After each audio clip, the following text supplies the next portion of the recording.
Hey guys, my name's Alex. This is going to be a very, very quick review because, well, truthfully, I don't have that much space on my phone right now, and I am recording this on a phone. I just want to kind of see how you guys respond to this. But you guys don't care about that. If you guys start to watch this, I will put up a welcome video. You guys want to know my opinion on the end of the tour. The end of the tour is based off of, although of course you end up becoming yourself, by David Lipsky, which I'm reading. And it is about the last 3 days on David Foster Wallace. If you don't know who that is, he wrote Infinite Jest, this giant, giant book in the 90s, and he's considered one of the best authors of the last 30 years.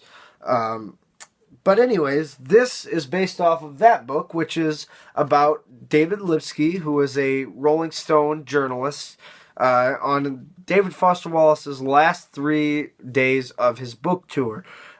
He went to Minneapolis. Shout out to Minneapolis. I'm from Minneapolis, so cool place. Anyways, this is a great, great, great movie. The end of the tour is directed by James Ponsoldt, which I'm not really familiar with any of his work, so it was really cool to be introduced to him through this movie.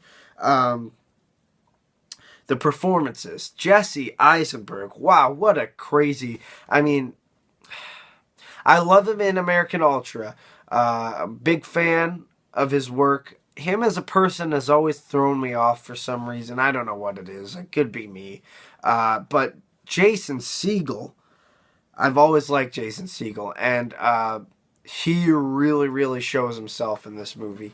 And for a very odd choice, because if I was going to cast this movie, he would not have been my first choice as David Foster Wallace. But, I mean, he would be now because he really knocked it out of the park. For those of you who don't know, David Foster Wallace was a very troubled guy. He had depression and did eventually take his own life in 2008, as much of you will probably remember. But he was a very kind guy, a very smart guy, and he really didn't think that about himself. And that is really hard to portray. And Jason Segel really, really knocks it out of the park. I think this movie is just heartfelt, smart, it's witty, makes you think, gives you nostalgia from, you know, especially if you're past college years, or even helps you relate to it if you're in college or high school years, because it's really about a guy trying to reach his goals and not quite getting there. You know, as far as the technical stuff goes, the coloring is fantastic in this movie. Really feels like the 90s. Really does. It's odd because I have this on Blu-ray for no real reason except for I like Blu-ray. And it really feels like the 90s. Just, you know, there are a lot of coloring schemes and the costumes. You feel like you're in 96.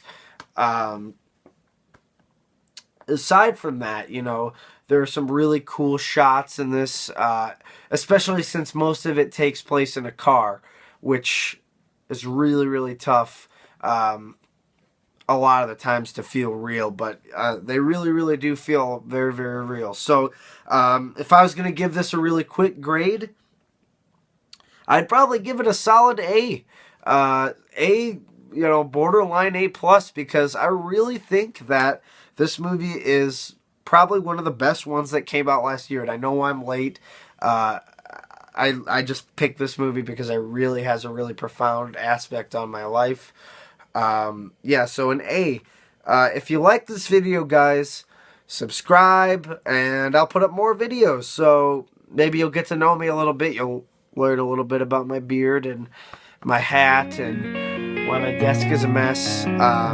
But anyways, thank you so much for watching. Check out the end of the tour and subscribe. Thanks.